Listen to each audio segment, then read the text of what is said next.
తాకట్లో ఉన్న మీ బంగారాన్ని విడిపించి ఆ రోజు ఆన్లైన్ రేటుకి కొంటాం. Sharma gold company.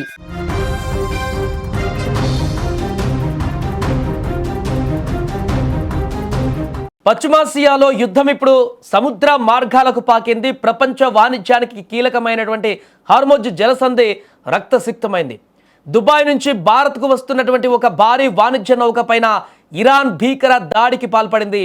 ఈ దాడితో ఒక్కసారిగా గల్ఫ్ దేశాలతో పాటు అటు భారత్లోనూ ఆందోళన మొదలైంది.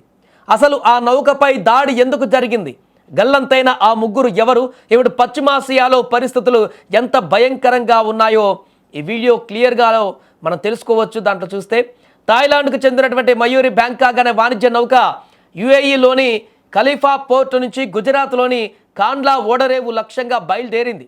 ఈ నౌక థాయ్ కంపెనీ అయినటువంటి ప్రెషియాస్ షిప్పింగ్ PCL దానికి చెందినటువంటిది. అయితే హర్ముజ్ జలసంధిని దాటుతున్నటువంటి సమయంలో ఇరాన్ బలగాలు ఈ నౌకను లక్ష్యంగా చేసుకున్నారు. నౌకలో మొత్తం 23 మంది సిబ్బంది ఉండగా దాటికి నౌక తీవ్రంగా దెబ్బతింది. అప్రమత్తమైనటువంటి ఒమన్ నౌకాదళం వెంటనే రంగంలోకి దిగి 20 మందిని సురక్షితంగా కాపాడింది. కానీ విషాదకరమైనటువంటి విషయం ఏంటంటే ముగ్గురు సిబ్బంది గల్లంతైపోయారు. వారి ఆచూకీ ఇంకా తెలియట్లేదు. వారి ఆచూకీ కోసం గాలింపు చర్యలు కూడా కొనసాగుతున్నాయి. ఇకపోతే ఈ దాడి భారత్కు పెను సవాలుగా మారింది. కాండ్లా పోర్టుకు రావాల్సిన నౌకపైన దాడి జరగడంతో భారత నౌకాదళం హై అలర్ట్ ప్రకటించింది. ఇప్పటికే ఎర్ర సముద్రంలో హౌతీ రెబల్స్ దాడులతో సతమతమవుతున్న వాణిజ్య నౌకలకు ఇప్పుడు హార్మోజ్ జలసంధిలో ఇరాన్ దాడులు అదనపు తలనొప్పిగా మారాయి.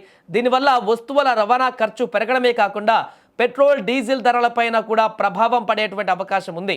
అయితే ఇటీవల ఇరాన్ నౌకలకు భారత్ ఆశ్రయం కల్పించింది. అయినప్పటికీ కూడా భారత్కు వస్తున్నటువంటి నౌకలపైన దాడి చేయడం కొంత ఇబ్బంది కలిగించేటువంటి విషయం.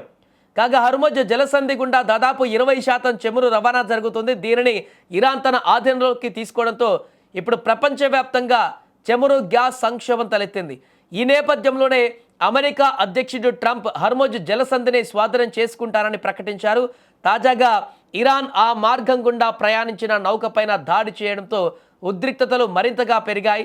అది కూడా భారత్కు వస్తున్నటువంటి ఒక నౌకపైన ఇరాన్ ఈ రకమైనటువంటి దాడికి చేయడం ఇప్పటివరకు గల్ఫ్ దేశాలకు సంబంధించినటువంటి నౌకలు లేదా గల్ఫ్ దేశాలకు సంబంధించినటువంటి ప్రాంతాలనే లక్ష్యంగా చేసుకున్నటువంటి ఇరాన్ ఇప్పుడు ఏకంగా భారత్కు వస్తున్నటువంటి నౌకను కూడా టార్గెట్ చేయడం అనేది పూర్తిగా దీన్ని భారత్ కూడా నిశ్చితంగా పరిశీలిస్తుంది. ఎందుకంటే కొద్ది రోజుల క్రితం ఆల్రెడీ మనం చూసాం, శ్రీలంక నుంచి భారత్కు వస్తున్నటువంటి సందర్భంలో ఆ పరిసర ప్రాంతాలలో ఇరాన్కు సంబంధించినటువంటి ఒక నౌకని భారత్ తమ యొక్క ప్రాంతంలో రక్షణ కోసం ఇరాన్ నౌక ఆశ్రయం కోరితే భారత్ ఆశ్రయం ఇచ్చేసింది. అక్కడ అమెరికా దాడి చేస్తుంది. ఆ యొక్క సముద్ర మార్గంలో కొంతకాలం భారత నౌకాశ్రయాలలో ఆశ్రయం కోరితే భారత్ నిర్మోహమాటంగా ఎలాంటి భేషజాలకు వెళ్లకుండా ఇబ్బందుల్లో ఉన్నటువంటి ఒక నౌక, ప్రమాదానికి గురి కాబోతున్నటువంటి ఒక నౌకకు ఆశ్రయం కల్పించడం ఆ బాధ్యత అన్నట్టుగా ఆ యొక్క నౌకకి భద్రత కల్పించింది. కానీ ఇప్పుడు ఇరాన్ ఏం చేసింది, భారత్కు వస్తున్నటువంటి నౌకను నేరుగా అటాక్ చేసి ఇప్పుడు అందులో ఉన్నటువంటి ముగ్గురు సిబ్బంది గల్లంతయ్యారు. వారు ఉన్నారా పోయారా ఏమైందో కూడా తెలియనటువంటి పరిస్థితి. ఆ నౌకలో ఉన్నటువంటి సామాగ్రి ఎలాంటి వస్తువులు ఉన్నాయో తెలియదు. అవి కూడా పూర్తిగా కొలాప్స్ అయ్యేటువంటి పరిస్థితి. ఇరాన్ చేస్తున్నటువంటి ఈ పరిణామం అంటే రాబోయే రోజులలో అన్ని దేశాలతో కూడా కయ్యం పెట్టుకోవడానికి సిద్ధంగా మారినట్టుగా తెలుస్తుంది. ఇరాన్ ఎవరిని కూడా కన్సర్న్ చేయకుండా ఈ రకంగా ముందుకు వెళ్తే ఇరాన్కు తీవ్ర పరిణామాలు కూడా ఎదురయ్యేటువంటి అవకాశాలు ఉన్నట్టుగా చాలా స్పష్టంగా నిపుణులు కూడా చెప్తున్నారు.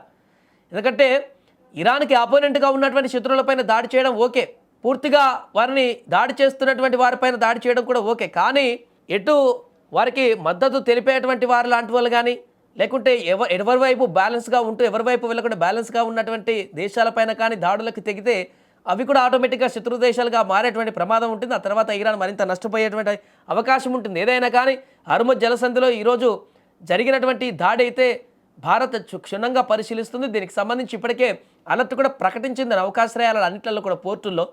మరి ఎలాంటి నిర్ణయం తీసుకుంటుంది భారత ప్రభుత్వం దీని గురించి అనేది చూడాలి.